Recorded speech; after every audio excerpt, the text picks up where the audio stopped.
Greetings everyone, my name is Axon Roger, I'm from Group 9 and today my group will present on the design of hydropower plant in Genting Island. And our presentation will portray 9 points in which are background of study, the problem statement, the methodology, literature review, the site selection, design selection, the environmental effect, cost analysis, and at the end we will have the conclusion part. As Genting Island is grappling with recent energy needs driven by its increasing of popularity among tourists, the dependence on conventional energy sources leads to substantial environmental and economic problems such as high operating costs, in which furthermore power outage can significantly disrupt the business and detract from the visitor's experience. Consequently, there is an urgent need for a dependable and sustainable energy solution.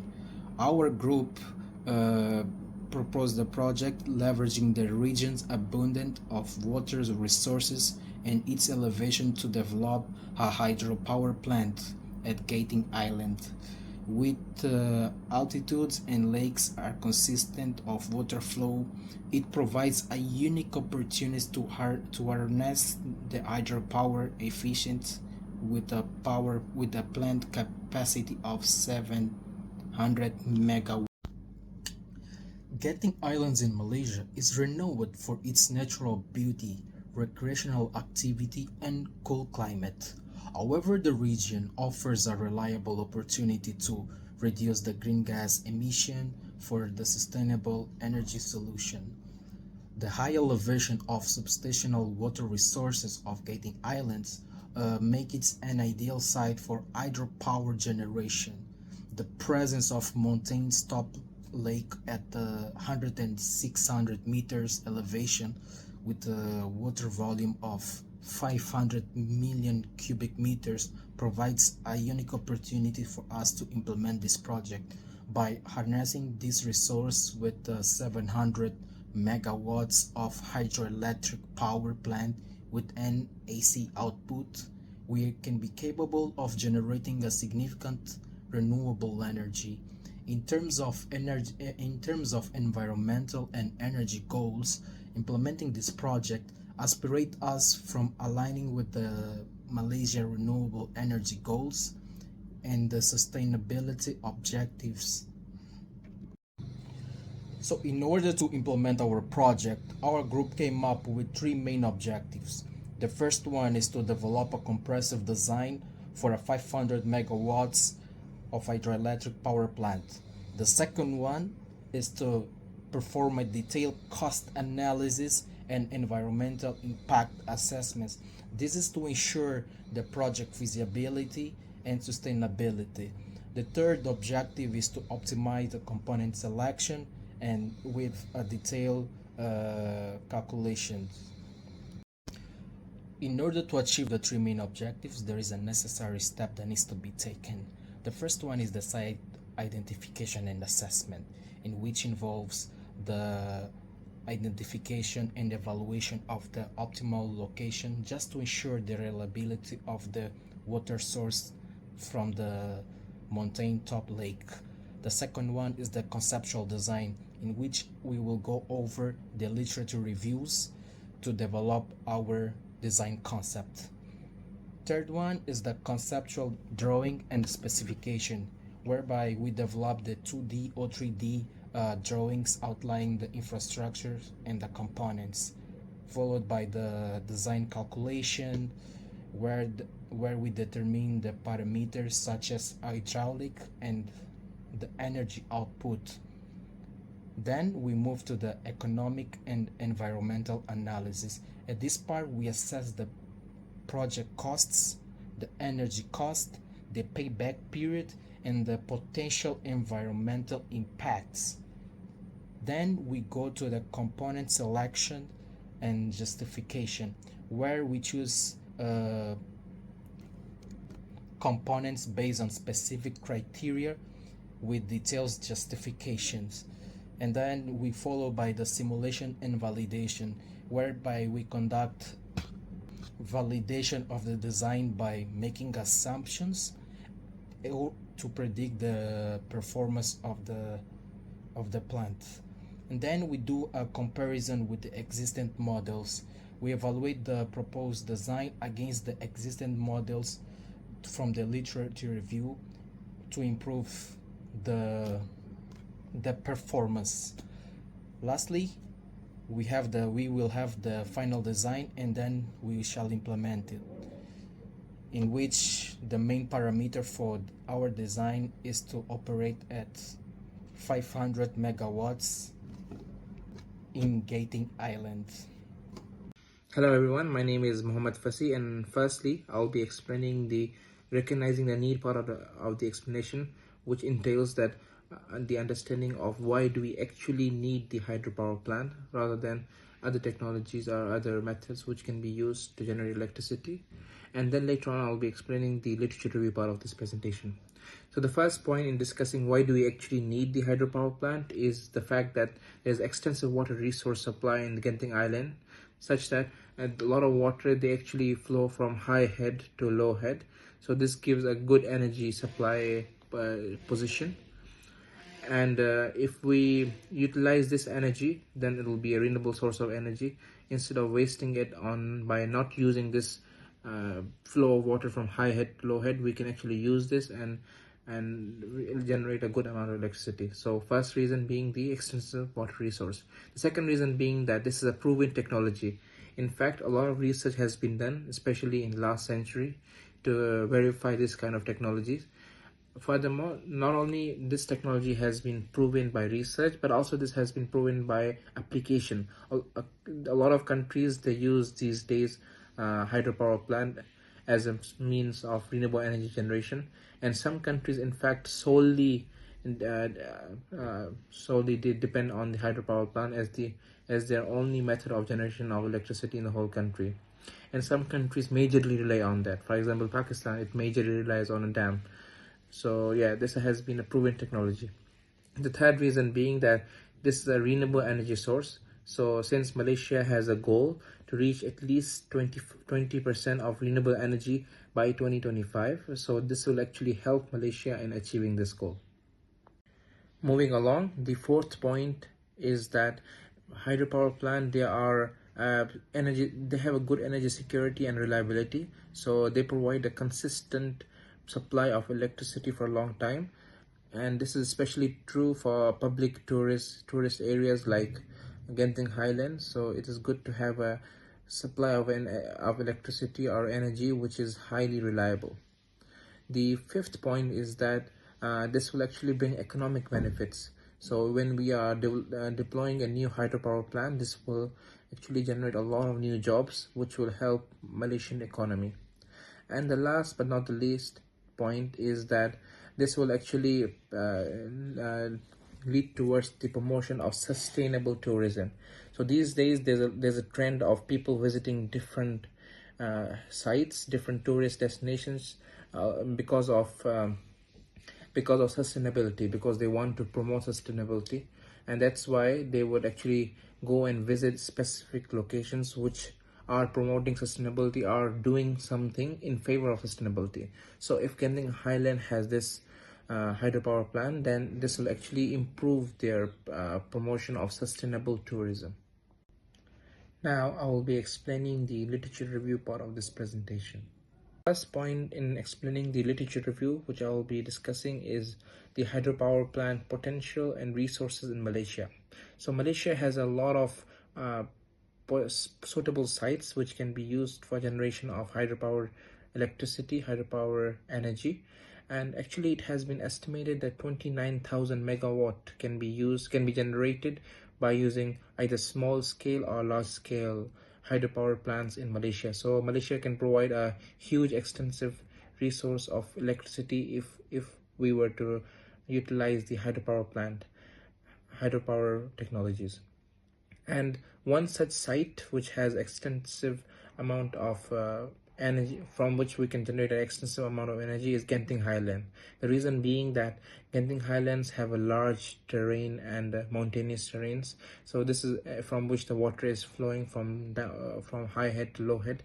So this will actually be a good position to deploy a hydropower plant for the production of energy. Now let's discuss the different locations which can be used to construct this hydropower plant. There are three main types of location: low head, medium head, and high head sites. The low head sites are the ones which have very low height, because they are mostly flat, so they can be used for generation of very low amount of electricity. In comparison, the medium head sites are those sites which are higher than low head sites, but they're still not very significantly high, so they can be used in construction of the medium head hydropower plants. And actually these medium and low head hydropower plants are not as expensive because they don't require a huge construction of various instruments, in comparison with high head power plants which require a more significant amount of financial budget for them to be constructed. So this is the third point, the third location, which is the high head site. So as I mentioned, that they will be expensive to build, but the advantage is that they can be used to generate a lot of electricity, especially in Genting Highland, where there's a huge head and the water is flowing with a great gravitational potential energy. So it will be very advantageous to build high head sites in Genting Highland because of the very huge elevations like 1600 meters. And this if we use this kind of elevation for around 1600-1700 meters, we can actually create a lot of electricity, like 600 to 800 megawatt of electrical power, so which will be a great idea. Now let's do a discussion regarding the different types of power plants which can be used. The first one being the runoff river. So runoff river type of hydropower plant utilizes a natural flow from rivers or lakes with minimal storage, and this is usually good idea if we are building a small scale hydropower plant. The second type of hydropower plant is a storage hydropower. So this is actually the type of hydropower plant in which dams are used to store the water, and then water is allowed to be released from a higher location to generate electricity. So the highlight of this type of power plant is that it uses dams to create large water reservoirs. The third type of the hydropower plant, they are called pumped storage. So in this one, pumped water is pumped to upper reservoirs when there's a low demand, and then it is released when there's a peak demand. So this is how they work. But this type of this type of hydropower plants which uses pumped storage, they require a lot of initial investment. So this is the issue with them. Now let's discuss economic impact of the construction of hydropower plant and some research gaps as the part of the literature review presentation from my side. So as far as economic impacts are concerned, number one, there will be a lot of job creation because of the development of the high head hydropower plant. So there will be a lot of new jobs, so which will be better for the country's economy and also the region's economy. The second point is that this will cause the people to visit more to Genting Highland because of the new infrastructure which will attract new tourists. So this will also further improve the economy. Thirdly, hydropower plant, they have a long span in comparison with other renewable energy sources of production. So this will be better in a long-term cause of the country's economy. The next point I'll be discussing is the impact on the critical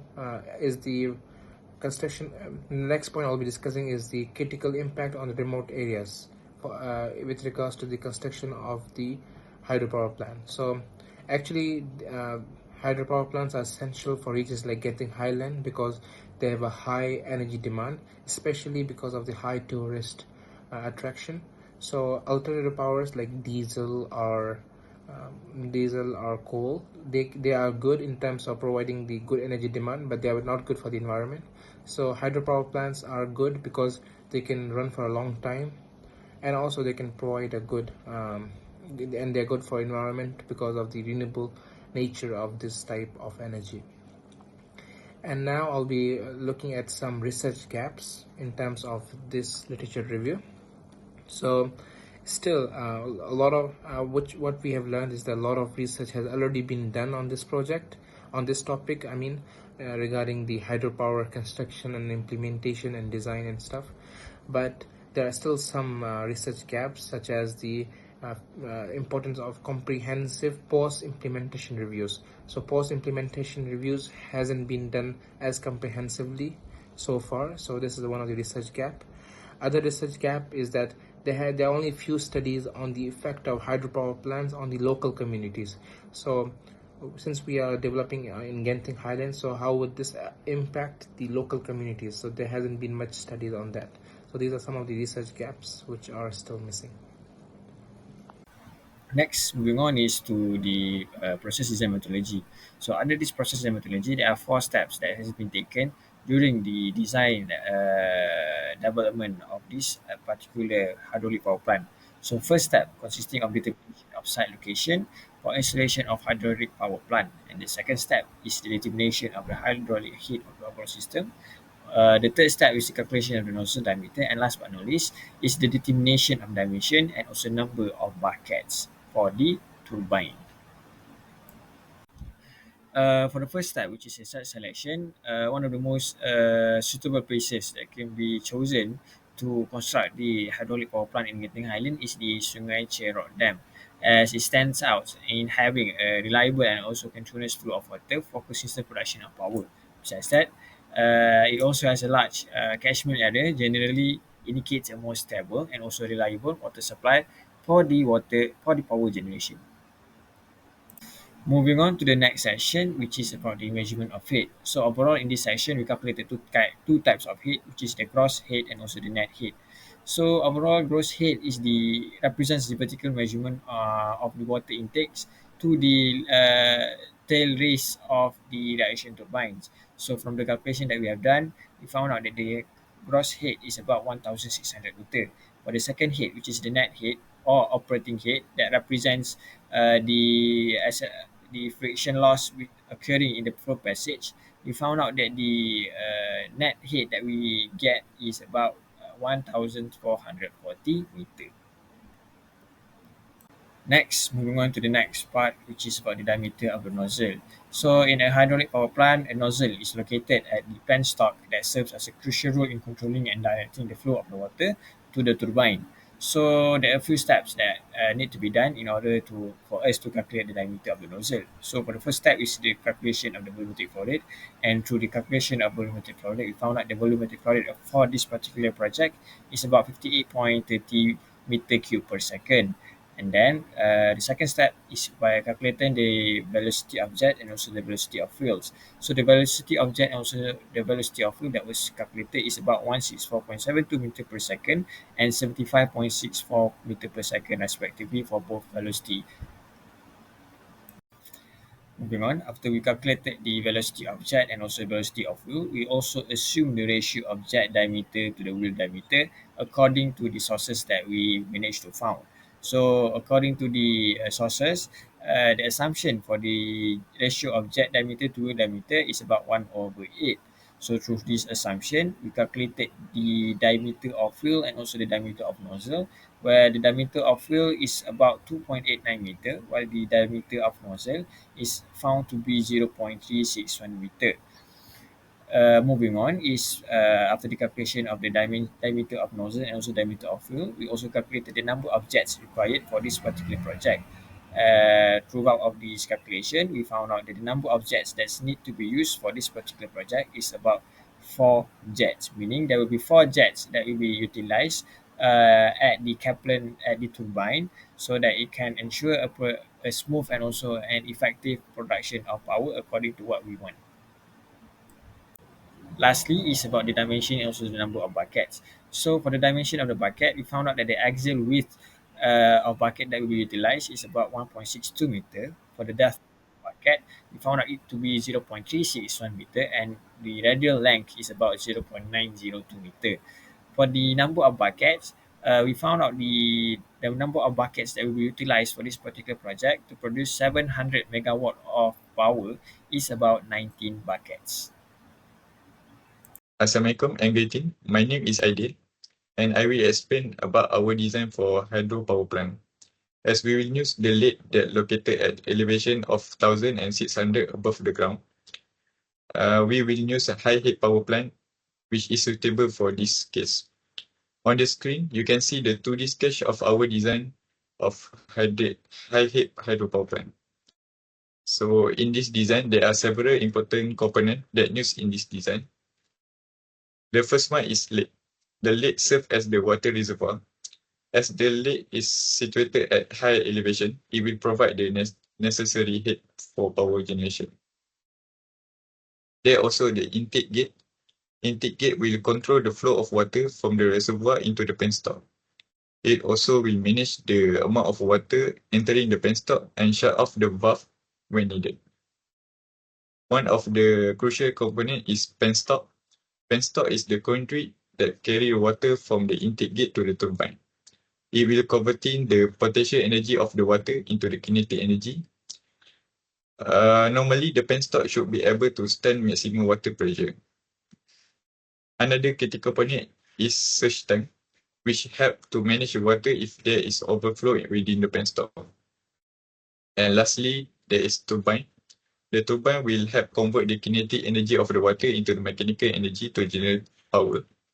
Then the generated electricity is then transmitted to the power grid through the transformer and transmission line. Next, for our turbine design choice, we will use the pattern turbine. Pattern turbine is ideal for high head application similar to our case. It will efficiently convert the kinetic energy of high velocity water jet into mechanical energy. As you can see in the drawing on the screen, water jet strike precisely the bucket, ensure high efficiency even under varying flow rate. Water jet nozzle play a crucial role by directing the high pressure water from the penstock onto the turbine bucket, maximizing the energy transfer. Multiple nozzles can be used to adjust the water flow, also enhancing the turbine adaptability and performance under different operational conditions. For the design, we will use a pattern turbine with 10 bucket and 6 water jet nozzle, which is determined through calculation. Good evening, my name is Adriana and I will proceed with the next chapter, which is the final design selections. So there are 3 sections. The first one is the type of hydropower plant, second one is the components of hydropower plant, and the third one is the evaluation and comparison with the existing hydropower plant. For the first section, the type of hydropower plant, a final selection is made regarding the hydropower plant that align best with the location-specific requirements. Factors such as cost, efficiency, maintenance, quality and durability, operational cost-effective and reliability, as well as ease of installations are carefully assessed. Each criteria is assigned a significance level on a scale from 1 to 5, which 1 indicating the least significance and 5 indicating the highest significance. A selection matrix has been constructed in order to evaluate and select the best type of hydropower plant to be used in Genting Highland between impoundment, diversion or pump storage type.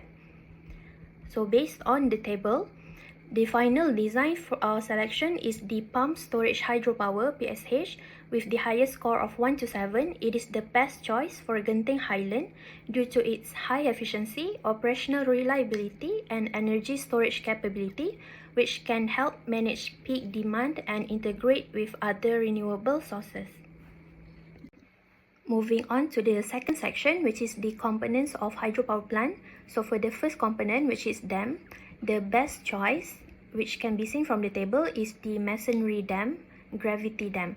So the justifications include high performance, efficiency, power density, reliability, and long lifespan. Though initial costs are higher, long-term benefits and lower maintenance make it more cost-effective. Next component, which is turbine. The selections is the impulse turbine, Pelton wheel. The justification includes impulse turbines are considered better suited than reaction turbines for high head applications in hydraulic power system plants with more cost effective and also can be used for a longer period of time compared to reaction turbine. For the third component, penstock, the selections is the steel penstock because it offers high performance, efficiency, power density, and reliability, making it a more durable and cost-effective option. For the fourth component, generator, the best choice is the synchronous generator due to its superior efficiency, power density, and reliability, making it the best option despite higher initial costs. For the fifth component, intake structure, our best choice is the gated intake due to its high performance, efficiency, power density, and reliability with a longer lifespan, making it the best choice. For the sixth component, surge tank, our best choice is the differential surge tank due to its better efficiency and power density, which are critical for the chosen PSH plant. Lastly, the draft tube, our best choice is the straight draft tube due to its performance, efficiency, reliability as an elbow draft tube, but also with potentially simpler design and installation. For the last section, evaluation and comparison with existing model, the study has been compared with a well-known existing pump storage hydropower plant, Bath County Pump Storage Station in Virginia, USA. And based on the table shown, we can conclude that the design hydropower plant shares many common features with the existing plant, including the use of Francis turbines, steel penstock, synchronous generators, gated intake structures, differential surge tanks, and straight draft tubes. The primary difference lies in the type of dam used, with the design plan opting for a masonry dam, gravity dam, meanwhile the Bath County uses an earth and rock fill dam. This difference could impact the cost, construction, time, and maintenance requirements of the dam, but overall, the core components and design principles of both plants are quite similar, indicating that our design hydropower plant is following a well-established and efficient design approach. The construction of a hydroelectric plant in Genting Highlands will have a positive environmental impact and will help achieve a number of sustainable development goals, as well as a more sustainable future. Such goals include SDG 7, affordable and clean energy, as it uses clean, renewable hydropower and increases the proportion of renewable energy in the country, namely Malaysia.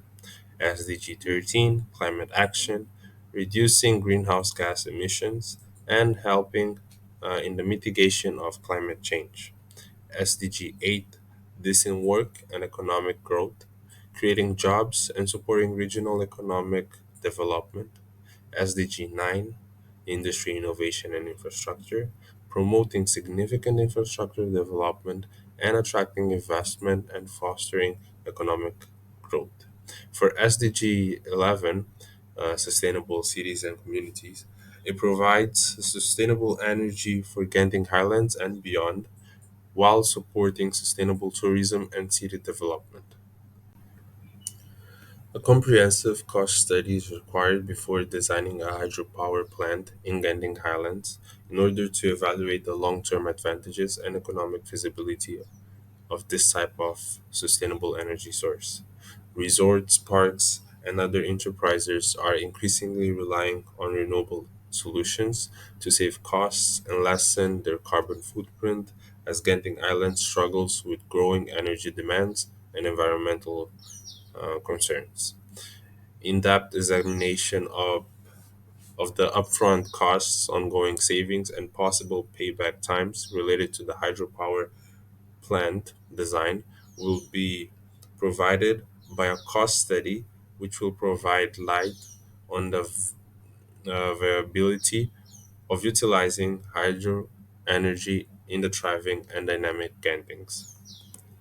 For this case, we take in consideration a hypothetical scenario where we look into preliminary studies and permits, civil works, hydromechanical equipment, electrical infrastructures, auxiliary and miscellaneous costs, construction and project management, and total cost estimated would be 4,860 to 8,600 million ringgits. Also, we take into additional consideration financing costs, inflation and currency fluctuations, location specific factors, and regulatory and environmental compliance, as this can affect the overall estimated cost. The payback period calculation is based on the cost analysis we just saw on the previous slides. The initial investment was taken for a power output of 700 megawatts, and the following assumptions were made. For the initial cost, we took 9 billion ringgits. The annual operating and maintenance cost, 450 million ringgits, which is 5% of the initial cost. And the current electricity price in Malaysia for high voltage industries is 337 ringgits per megawatt hour.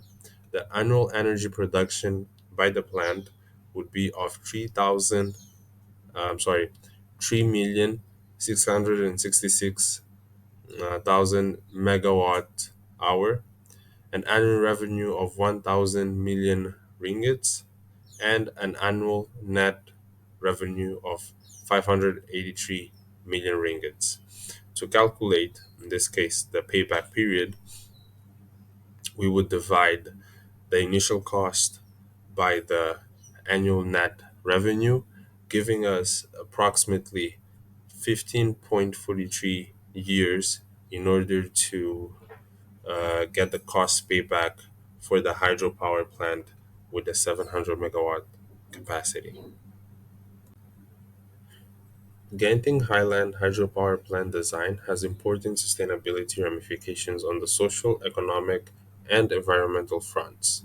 Economically, it reduces dependence on imported fossil fuels, enhances energy security, low maintenance costs despite high initial investment. Socially, it improves local infrastructure such as roads, bridges, and more, creates jobs, boosting local employment and economy, and respects local customs and cultural heritage. Environmentally, it has low greenhouse gas emissions and supports Malaysia's climate targets and international commitments. In conclusion, proper construction operation can enhance living conditions, promote economic growth, and support sustainability. Balancing community involvement and environmental protection is essential for the success of this project. In summary, the overall design hydropower plant is well established with an efficiency design approach. Establishing the hydropower plant in Genting Island is consistent with the Malaysian renewable energy aspiration and the international environmental sustainability targets. The hydropower plants here plays a crucial role in cutting the green gas emissions by reducing the reliability on fossil fuels, thereby aiding Malaysia in its aims to achieve a 20% share for the renewable energy portfolio by 2025.